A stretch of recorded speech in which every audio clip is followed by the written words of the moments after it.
اویسیوں میں بیٹھ جا، بلالیوں میں بیٹھ جا، طلب ہے کچھ تو، طلب ہے کچھ تو، طلب ہے کچھ تو۔ ایک روز ہمارے پیر و مرشد حضرت مسیح العارفین سیدنا قبلہ نوری محمد نظام الحق صاحب رحمۃ اللہ تعالی علیہ کوسی ندی پر آرام فرما رہے تھے، اور اس وقت آپ کے پاس منصور خان ٹھیکیدار، مولوی کفایت اللہ، شیر خان، خان بہادر خان موجود تھے۔ تو واقعہ یوں ہے کہ پیر جی احمد شاہ صاحب اس وقت کوسی ندی پر تشریف لائے اور بیٹھتے ہی فرمایا کہ حضرت آپ خلاف شریعت داڑھی منڈواتے ہیں۔ ہمارے پیر و مرشد نظام الحق صاحب نے فرمایا کہ حضرت خلاف شریعت تو آپ بھی ہے، آپ کی داڑھی شریعت کے قانون سے باہر ہے۔ ایک مٹھی 2 انگلی کا حکم ہے، آپ اپنی مٹھی سے ناپ لو، جو زیادہ ہوگی تو میں اس کو دیا سلائی سے صاف کر دیتا ہوں۔ پھر سرکار نے آگے فرمایا،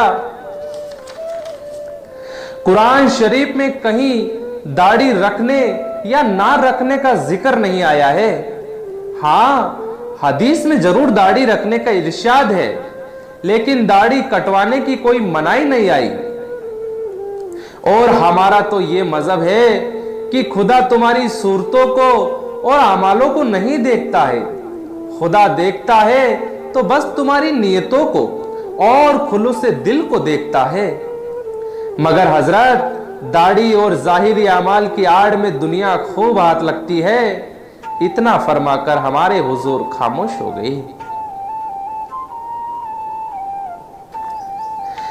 ایک روز مولوی نظام الدین و قطبی میاں و سراج الدین خان حضرت نظام الحق صاحب جو کہ دریائے کوشی پر تشریف رکھتے تھے، یہ سب ہمارے پیر و مرشد کی خدمت میں حاضر ہوئے۔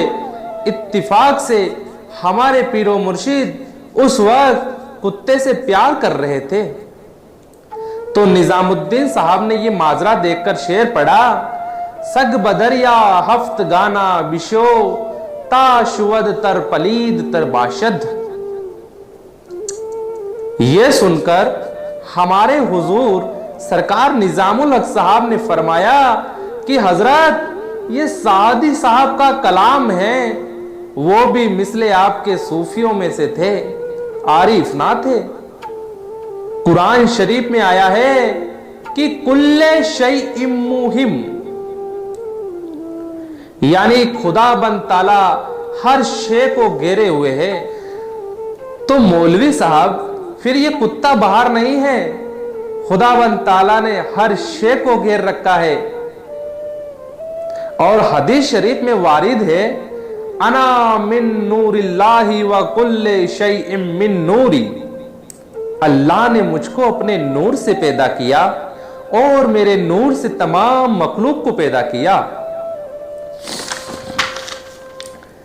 اس میں پاک و ناپاک کا کہیں ذکر نہیں ہے۔ مخلوق سے علیحدہ یہ کتا بھی نہیں ہے مولوی صاحب، یہ بھی مخلوق ہی ہے۔ اور نبی اکرم نے یہ بھی ارشاد فرمایا کہ مخلوق خدا کا کنبہ ہے، اس لیے کسی جی روح کو زبان یا ہاتھ سے کوئی تکلیف نہ پہنچاؤ جس سے اس کے قلب کو صدمہ پہنچے۔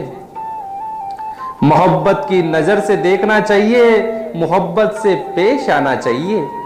اگر آپ کی نظر سے پردہ اٹھ جائے، مولوی صاحب اگر آپ کی نظر سے پردہ اٹھ جائے تو آپ میرا ہاتھ اس نور پر دیکھیں گے جو ہر شے کو گھیرے ہوئے ہے۔